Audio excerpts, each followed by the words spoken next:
Estamos de volta para falar sobre um assunto muito importante, Anderson. No dia 20 de novembro de 1695, o líder quilombola brasileiro Zumbi dos Palmares foi assassinado após a invasão ao Quilombo dos Palmares, na então capitania de Pernambuco.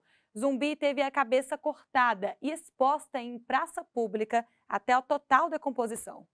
Ao longo dos séculos, a luta de Zumbi pela libertação do povo negro se tornou inspiração para milhares de pessoas. Em 2011, o governo brasileiro sancionou a lei que instituiu 20 de novembro como o Dia Nacional de Zumbi e da Consciência Negra. Atento à importância do tema, o TST realizou diversas ações de conscientização, como o curso de letramento racial. Vamos ver na reportagem de Rafael Oliveira. Você sabe o que é letramento racial? Na infância, somos alfabetizados. Aprendemos a ler e a escrever. Ao longo da vida, somos letrados.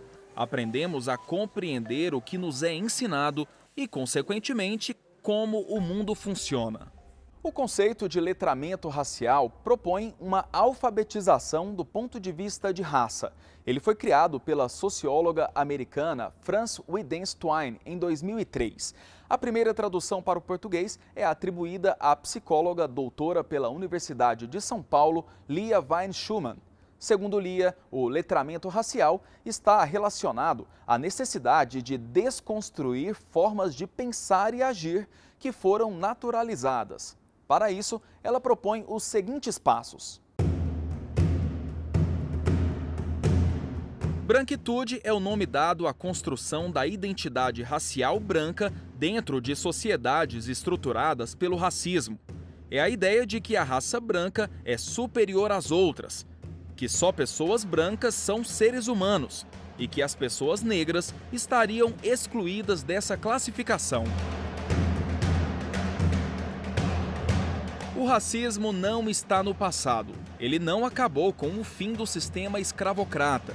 Estatísticas comprovam que a população negra continua no topo dos índices de vulnerabilidade social. Por isso, políticas públicas e ações afirmativas são necessárias para construir alternativas para esse cenário de desigualdades. Aqui a frase de Nelson Mandela é autoexplicativa. Ninguém nasce odiando outra pessoa pela cor de sua pele, por sua origem ou por sua religião. Para odiar, as pessoas precisam aprender. E se podem aprender a odiar, elas podem ser ensinadas a amar. Expressões como inveja branca e a coisa tá preta são exemplos de estereótipos associados a pessoas brancas e negras que perpetuam discursos racistas por meio da língua portuguesa. A primeira é associada à bondade, enquanto a segunda traz uma conotação negativa. Ao substituí-las, o próprio vocabulário rompe o ciclo do racismo.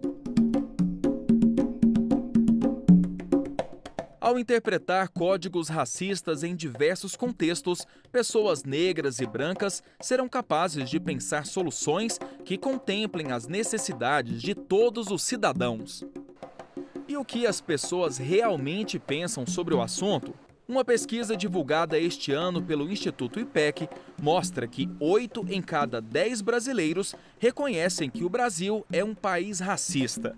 Mas apenas um deles admite cometer racismo. O Brasil, ele é um país racista sem racistas, né? Existe uma pesquisa que aconteceu agora em meados do ano que fala que 81% das pessoas entendem que o Brasil é um país racista, mas só 11% das pessoas se declaram racistas. Então a gente tem aí meio que um crime sem corpo, né? A gente tem um país que foi constituído com base na escravidão e na servidão indígena, mas hoje a gente não consegue reconhecer isso. E reconhecer que o Brasil ele é um país racista é mexer com tudo que o brasileiro entende sobre ele, né? Esse mito de um povo alegre, de um povo festeiro, de um povo cordial e pacífico, quando na verdade o que se mostra é que a gente não é assim.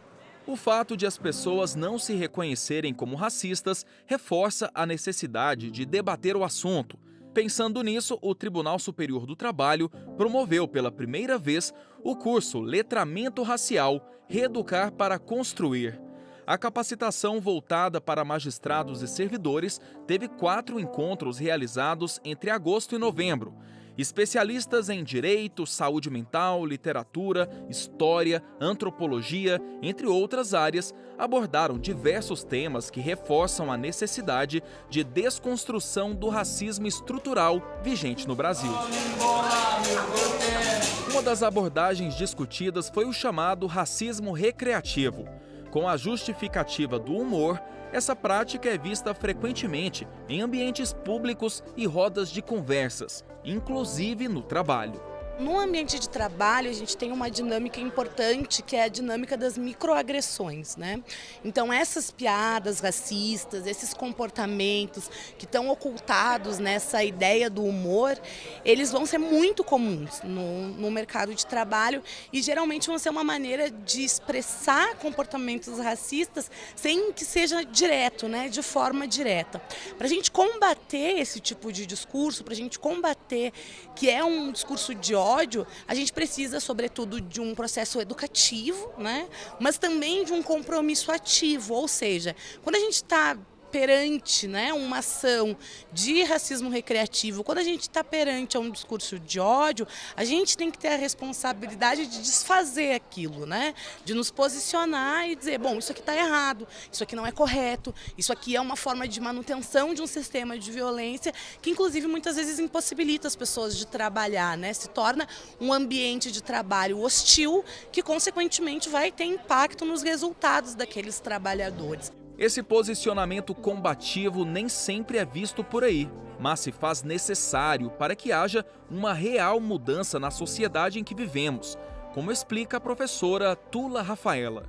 O que a gente precisa é escolher se a gente vai colocar um óleo para que a engrenagem funcione mais adequadamente, continuando a moer, né, e distribuir violência desproporcional para determinados grupos, para que o poder continue sendo desproporcionalmente distribuído para outros, ou se a gente vai se colocar como pedra no meio dessas roldanas. E se colocar como pedra no meio dessa roldana, é isso mesmo. Estão vendo a imagem? Estão pensando no negócio, não estão pensando? Pensou no que acontece quando bota o óleo, não pensou? Pensou em colocar uma pedra? Está vendo o que acontece com a pedra? Se imaginou no lugar da pedra? É isso que a gente precisa que vocês façam. Porque a gente não vai continuar sustentando sozinhos e sozinhas o funcionamento, né, de uma sociedade em que seja possível viver. Porque, para nós, a garantia da sobrevivência está condicionada a assumir o lugar de pedra. Porque, sem o lugar da pedra, a gente já não existe.